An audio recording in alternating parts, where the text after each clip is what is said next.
আপনি তাকায় দেখেন ৯৬% মুসলমানের দেশ তাজিকিস্তান, সেখানে হিজাবকে নিষিদ্ধ করা হয়েছে। এটা আমাদের দেশের মতো দেশ না।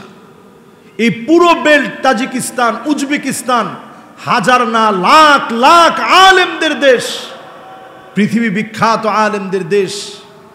ইমাম বুখারী আলাইহির রহমা, ইমাম মাতুরিদি আলাইহির রহমা, বুরহানুদ্দিন মারগানানি আলাইহির রহমা, এরকম হাজারো আলেমদের কথা বলা যাবে। ইসমাইল কফফাল আশ-শাশি আলাইহির রহমা, যারা লাখ লাখ না কোটি কোটি আলেমের উস্তাদ।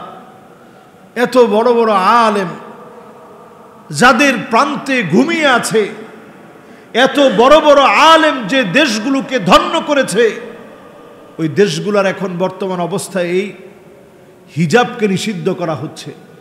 ৯৬% মুসলমানের দেশে হিজাব পরলে $৭০০ জরিমানা গুনতে হবে।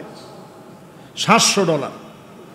একটা শিক্ষা ব্যবস্থা যদি ধ্বংস করে দেওয়া যায়, তাহলে পরিস্থিতি এরকম ভয়াবহ থেকে ভয়াবহ হতে পারে। এই ভয়াবহ পরিস্থিতি সৃষ্টি করার লক্ষ্যে এখন দেখবেন পরিকল্পিতভাবে শরীফা বাদ দেওয়ার পরে শরীফার গল্প বাদ দিয়েছে। এখন একবারে তো আর সব চোখে পড়া সম্ভব না। যারা এই দায়িত্বে আছে, যেই জায়গায় ত্রুটিপূর্ণ কোনো কিছু ধরা পড়বে, আমাদের দেশের প্রশাসনের দায়িত্ব এদের ব্যাপারে শুধুমাত্র এদেরকে বহিষ্কার করা নয়, আইনানুগ ব্যবস্থা এদের ব্যাপারে নেওয়া উচিত। ঠিক কিনা বলেন? শুধু ওএসডি দিয়ে এদেরকে আপনি সাময়িকভাবে বরখাস্ত করা নয়, বরং এদের ব্যাপারে আইনানুগ সিদ্ধান্ত নেওয়া উচিত। যারা আমাদের এই জাতির ভিতরে আত্মা ও শাহওয়ানি, ছোট্ট ছোট্ট বাচ্চার ভিতরে যৌন সুশ্রুরিকে যারা জাগ্রত করছে, শিক্ষা ব্যবস্থাকে যারা ধ্বংস করে দিচ্ছে, এদের ব্যাপারে সিদ্ধান্ত নেওয়া সময়ের দাবি। এটা কিন্তু গুটি কয়েক লোক যারা ঘাপটি মেরে বসে আছে, গুটি কয়েক লোক। খুব বেশি লোকেরা কিন্তু এই জাতীয় খারাপ দুষ্ট চিন্তা করে না। এই দুষ্ট বুদ্ধির লোকেরা খুব অল্প। এদের ব্যাপারে যদি আমরা প্রত্যেকটা মহলে প্রতিবাদ করি, হতে পারে এই প্রতিবাদের কারণে যেইভাবে শরীফার গল্প যেইভাবে করে প্রতিবাদের মুখে অবাঞ্ছিত ঘোষণা হয়েছে, বাংলাদেশ থেকে যেইভাবে আমরা দেখেছি কোককে বয়কট করা হয়েছে, যেইভাবে আমরা দেখেছি বাংলাদেশে ডারউইনের তথ্য বানর তথ্যকে বয়কট করা হয়েছে, এই বিষয়ে যদি আমরা জাগ্রত হই, আমার শিক্ষা ব্যবস্থা আমি সাজাবো, আমার টাকার শিক্ষা ব্যবস্থা আমার কথায় সাজবে। ইসলামকে বৃদ্ধাঙ্গুলি দেখে যদি একটি অধ্যায় রচনা করা হয়, এটা মুসলমানের শিক্ষা ব্যবস্থা হতে পারে না। ঠিক কিনা বলে?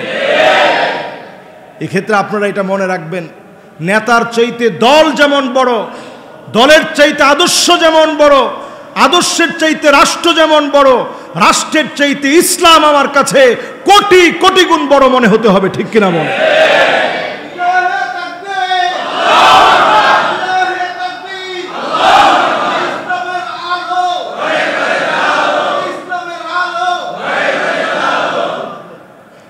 প্রত্যেকটা মুমিনের হৃদয়ে এই বিষয়গুলো কষ্ট লাগে। আপনি দেখবেন ইউরোপের দিকে তাকিয়ে কত সন্তান এমনভাবে হারিয়ে যাচ্ছে।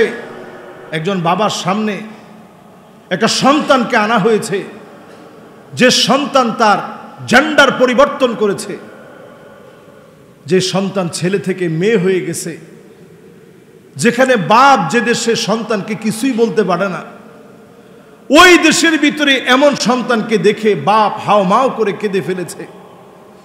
বাপ যেন নির্বাক হয়ে গেছে যে আমি এই সন্তানের ব্যাপারে কি বলবো।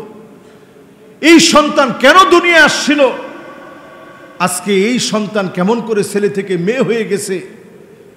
তারা এই প্ল্যান প্রোগ্রাম একদিনের জন্য সাজায় নাই। তারা পৃথিবীব্যাপী মুসলমানদের উপর একটা আগ্রাসন চালাবে। কেন তারা এটা হাতে নিয়েছে?